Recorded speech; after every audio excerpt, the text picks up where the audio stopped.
মুখে থার্মোমিটার দেখো ওনার জ্বরটা মেপে উঠে যায় গেছে 3.5-4।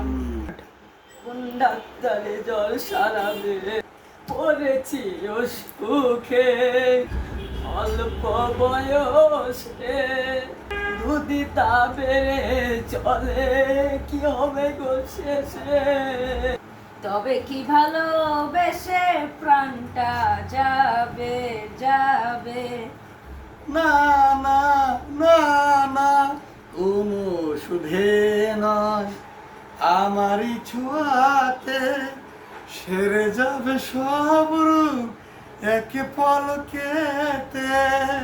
কবে সেই ছুয়াটুকু বলো তুমি দিবে দিবে দেব দেব